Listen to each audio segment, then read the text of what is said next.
ने लेबनान में जंग रोकने से इनकार कर दिया है। लेबनान में जमीनी हमला करने के लिए इजराइल ने पूरी तैयारी कर ली है। इतना ही नहीं, लेबनान में टैंकों से हमला करने के लिए दक्षिणी इजराइल से 7वीं ब्रिगेड को हटाकर उत्तरी इजराइल में तैनात भी कर दिया गया है। इजराइल के मुताबिक पीएम नेतन्याहू की सलाह पर सेना पूरी तरह से लेबनान में लड़ाई जारी रखेगी। तो वहीं हिजबुल्लाह ने भी इजराइल के राफेल मिलिट्री फैसिलिटी पर 45 रॉकेट दागे हैं। इससे इतना नुकसान पहुंचा है, इसका पता अभी नहीं चल पाया। पलटवार में इजरायली सेना बेरूत में हवाई हमले कर रही है।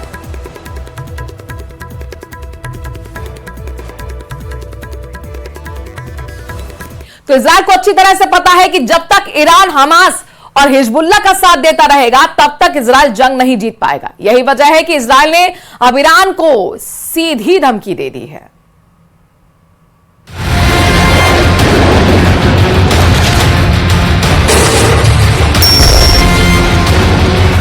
जंग में उतरा ईरान, जीतेगा तो हिजबुल्लाह ही।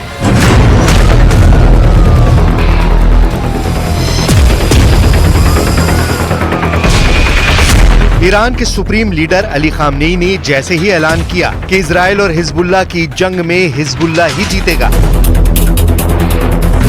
खामनेई के इस ऐलान के तुरंत बाद ही ईरान ने सुरंगों में छिपे अपने घातक फाइटर जेट, मिसाइलें, रॉकेट और ड्रोन को जंग में उतार दिया है। जरा देखिए हमास और हिजबुल्लाह पर हो रहे इजरायली हमलों का बदला लेने के लिए ईरान ने कितनी जबरदस्त तैयारी कर रखी है।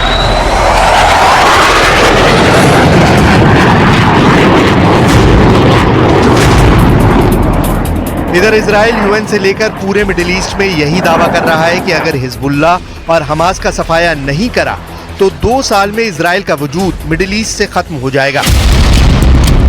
इजराइल के पीएम नेतन्याहू, रक्षा मंत्री योव गैलेंट और इजरायली सेना के चीफ ऑफ स्टाफ का कहना है ईरान ही वो मास्टरमाइंड है जिसके दम पर अभी तक हमास इजराइल पर हमला कर रहा है। ईरान ही वो इस्लामिक मुल्कों की ताकत है जिसके दम पर हिजबुल्लाह के लड़ाके अब इजराइल की राजधानी तेल अवीव तक मिसाइल हमले करने लगे हैं।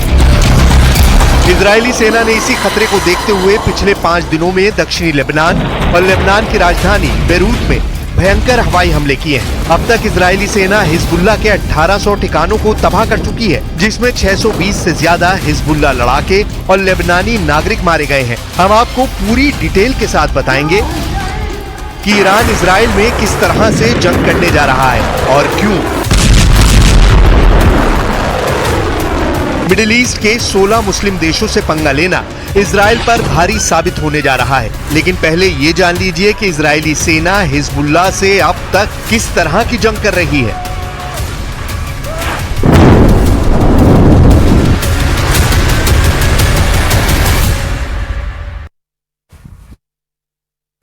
तो ईरान के सुप्रीम लीडर अली खामनेई ने ऐलान कर दिया है कि चाहे इजराइल हिजबुल्लाह पर कितने भी हमले कर ले, जंग तो हिजबुल्लाह ही जीतेगा। हिजबुल्लाह के साथ अब ईरान भी जंग में उतरने जा रहा है।